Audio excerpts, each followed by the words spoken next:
Ma'am, Uttarakhand implemented a uniform civil code law under your speakership. What was the need for bringing this? See, I first would like to thank Prime Minister Modi for being an inspiration to not all of us but also to our young Chief Minister Pushkar Singh Dhami. And that inspiration came to us, and the young CM Pushkar Singh Dhami ji decided that uniform civil code is the need of the time.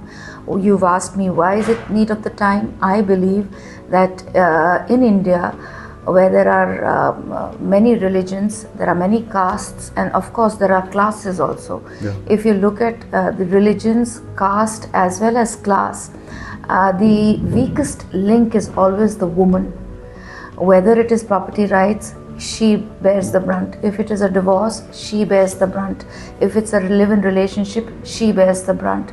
So I feel UCC coming at this juncture is a way of empowering our women. Women for the longest time were just considered to be vote banks. Our voices were not heard. So when the Prime Minister and our Chief Minister say that we are going to give you property rights, it is something I should have gotten 70 years ago, but it has taken 70 years for the political system to come to this. Similarly, there are divorce rights. In this country, there are some religions even today where when the girl starts menstruating or she starts her periods, they consider her to be of marriageable age. Do you think it is right in the 21st century? I don't think so. We do not live in dark ages. So if provisions like this are made in the UCC, we are not only empowering our women, we are also empowering our society. Oh, ma'am, was there any data or statistics that necessitated this bringing this law? Absolutely. See, statistics and data is one thing which I'm sure the governments have had. But I also live in the society, and so do you. We have seen the suffering of women. When the Prime Minister said that talaq will be abolished, I think it was the women who were the happiest. So if the Prime Minister has decided, or if the Chief Minister has decided that UCC is the need of the time, it is based on statistics, it is based on the ethos, it is based on what is required in the society today. So opposition and minorities have been alleging that it's a Hindu code and which has been imposed on everyone. How do you see this criticism? I don't think so. I think there are times when we should stop looking at everything politically. Yes, UCC is excellent. Yes, it will empower the woman. Yes, it will empower the society. I'm not saying it is the last word on UCC. It is something a young state like Uttarakhand has come out with. We are Devabhumi. We have become leaders in UCC. So this is not the end of it. If we feel there are changes, of course amendments can be made. And at the same time, I would also like to thank our President, because she has ratified it and now it is a law in Uttarakhand. So under the UCC, the live-in partners will have to undergo the mandatory registration, and there is potential criminalization of this relationship. Don't you think it infringes upon the fundamental rights of individuals? It violates their right to privacy and freedom of choice? See, these are words which are spoken in Delhi. In societies like big societies, higher societies like Delhi. Have you gone and seen how women suffer when they are एक हिंदी में शब्द बरगलाए जाती हैं बच्चियाँ, and they are taken for a ride. She doesn't know what she's getting into, and who faces the brunt? It is the girl. So if you are old enough to decide that you want to live with somebody in a live-in relationship, we have no issues. You need to own it up, and you need to take a decision of telling the society. Why do you need to hide it? What is the reason to hide it? So I don't see why such a hoo-ha is being made in the bigger states of this country.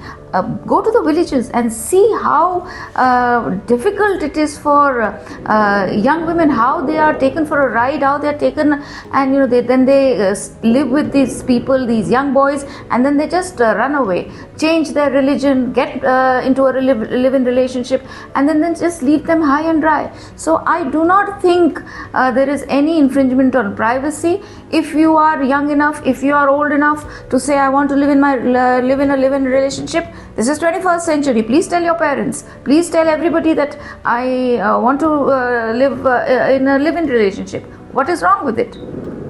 The law is not only binding for the people living in Uttarakhand, but also to those who are living outside the state.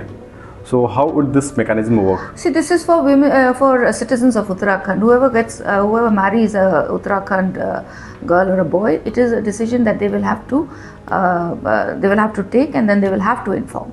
So I'm sure this is soon going to come in the entire country. So let's see what happens. But yes, we need to protect our citizens. So it is done to protect our citizens of Uttarakhand. In some cases, we have seen students enter into live-in relationship just to share their rent. So how do you see it? What will happen in such cases? See, if this is, I don't understand if you're sharing, you don't need to say then. If it is not a live-in relationship, if it is just because you want to you want to share a room because you are sharing an apartment, then that is something you need to tell. And I'm sure people understand. It is, it's a free society. It's a 21st century India. And if you tell people that we are not in a live-in relationship, I don't think people even raise an eyebrow these days. Ma'am, will UCC implementation have any bearing in the Lok Sabha election? I'm very happy that UCC came under the leadership of the young Chief Minister, and I'm also thankful to the people of Uttarakhand that they supported us in this. It is, of course, empowering women, empowering the society. So if it benefits if people think that this is a right direction in developing India, in 2047 we want to see a developed India. I think it's a strong pillar for that. So if it works in the elections, great. Oh. Elections are around the corner. So, and Uttarakhand has 4 seats in the Lok Sabha. 5 seats. 5. Oh, sorry, yes. 5. Himachal has 4 seats. Yes. So what would be your party's agenda? See, I am so happy that I joined politics in 2017, and since then a major platform has been development. We do not talk of caste, we do not talk of vote banks, we do not talk of religion, we talk of development. And I have seen this change in Uttarakhand. Women, men, youngsters now want to know what is the vision we have for the people of Uttarakhand, or for the people of, for the people per se. So I think it is going to be 5-all for the Prime Minister.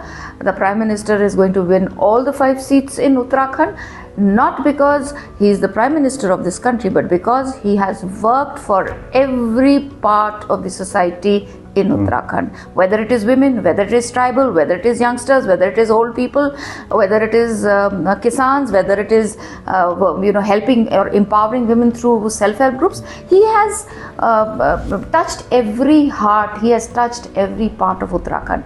So I am pretty sure that it's going to be a 5-0 in Uttarakhand. Ma'am, Uttarakhand has huge number of central government employees, and the demand for old pension scheme is growing. So even opposition has assured that if they come to power, they will announce it. See, this so is, do you yeah, think? no, see, this is a decision which the government takes, and all the aspects are first discussed, and I'm sure the right decision will be taken by the government at the right time. And also about Agnipath scheme, Uttarakhand has been sending a huge number of youths in the armed forces. Yeah. Has there been any change post implementation of the Agnipath scheme, which is just for 4 years?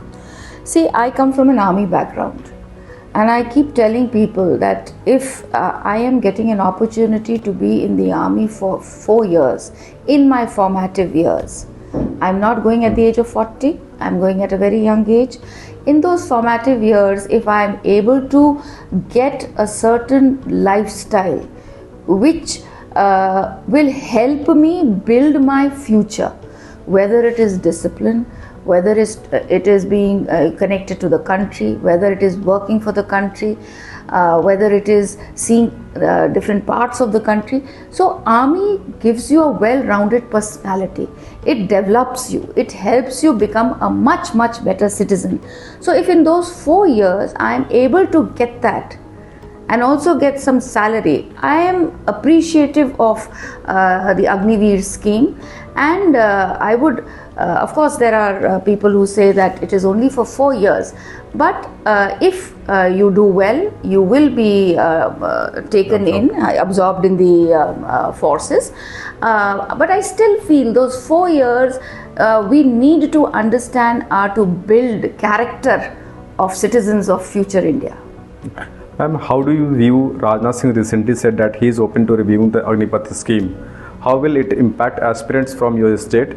Is it an admission that all is not well with the scheme? See, I really appreciate Adharaniya Rajnath Singh ji that he has decided that if there are things that need to be changed, we can change. Society is flowing, it's like a river, it's like water, things keep changing, every minute there is a change, so nothing is permanent. So if he is saying that yes, we will look into it, we will again sit on it and decide if changes are needed, we will do it. I think it is excellent if he has said something like this. Thank you, ma'am, talking to Asianet News. Thank you so much. Thank you so much.